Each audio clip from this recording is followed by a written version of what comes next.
دسترخوان تو بہت خوشی سے لگاتے ہیں. ہم رمضان کے اندر اپنے دسترخوان بچھاتے ہیں اور فخر محسوس کرتے ہیں بطور تاجر کہ لوگوں کو ہم کھانا کھلاتے ہیں. لیکن کبھی ہم نے سوچا ہے کہ وہ جو ہمارے دسترخوان پر رمضان میں بیٹھ کے کھانا کھا کے اٹھا ہے وہ اگلے سال اس دسترخوان پر دوبارہ نظر نہ آئے؟ یتن غربت کا خاتمہ نہ ہو اور یہ ہمارے آگے ہاتھ پھیلانے والا رہے، ہمیشہ رہے.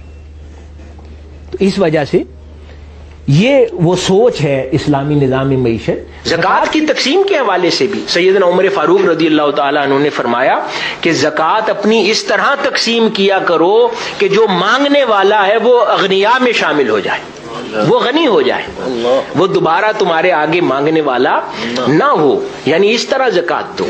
مثال کے طور پہ ایک جملہ میں صرف اضافی، اس سبجیکٹ پہ ویسے الگ لکھا ہوا ہے، کتاب بھی ہے باہر. کیا مثال کے طور پر ہر سال کوئی زکوٰۃ نکالتا ہے، بجائے اس کے کہ آپ 10-10 ہزار کا راشن 500 لوگوں کو لے کر دیں، اس سے بہتر ہے کہ آپ 50 لوگوں کو چھوٹے کاروبار کھول دیں اس زکوٰۃ سے، اس ٹوٹل اماؤنٹ سے، تاکہ وہ 50 لوگ اگلے سال زکوٰۃ لینے والوں میں نہ ہوں.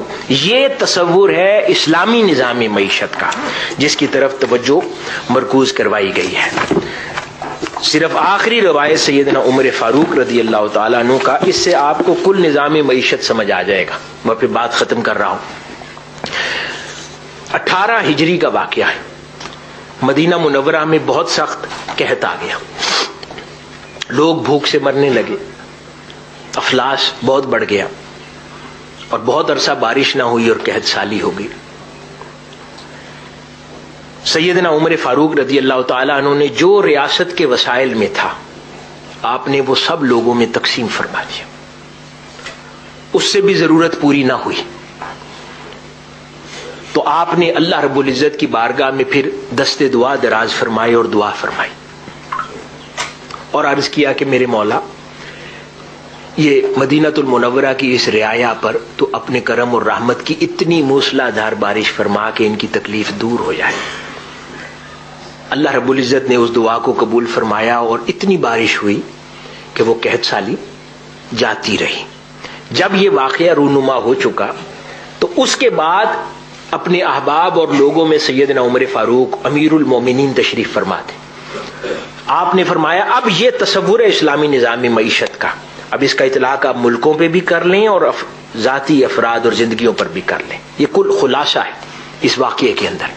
آپ نے فرمایا اللہ رب العزت کے حضور ہم نے دست دعا دراز کیا، اللہ پاک نے دعا قبول فرما کر اس تکلیف کو دور فرما دیا. اگر اللہ پاک اس دعا کو شرف قبولیت اس وقت نہ بخشتا اور یہ تکلیف دور نہ کرتا تو میں کسی ایک غنی شخص کا گھر بھی مدینہ میں نہ چھوڑتا جس کے اندر کسی محتاج کو داخل نہ کر دیتا اور اس کو اس کے گھر میں شریک نہ کر دیتا اس کے وسائل میں. یعنی سرکاری طور پر میں اس کو یوں امپلیمنٹ کرتا کہ کسی غنی کو باقی نہ رہنے دیتا کہ وہ اپنے گھر میں کسی محتاج کو پناہ نہ دے رہا.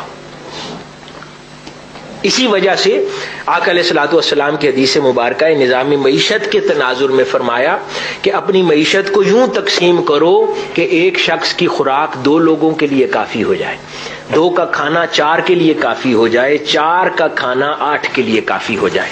حاضرین محترم، یہ میں نے جو کچھ روایات عرض کی اس کانسیپٹ کو ایکسپلین کرتے ہوئے کہ در حقیقت اسلامی نظام معیشت ایک سوچ کا نام ہے جس کو ہم نے اڈاپٹ کرنا ہے اور اس سوچ کے اندر غم گساری ہے، اس سوچ کے اندر غریب پروری ہے، اس سوچ کے اندر لوگوں کی فلاح ہے، اس سوچ کے اندر ویلفیئر کا تصور ہے.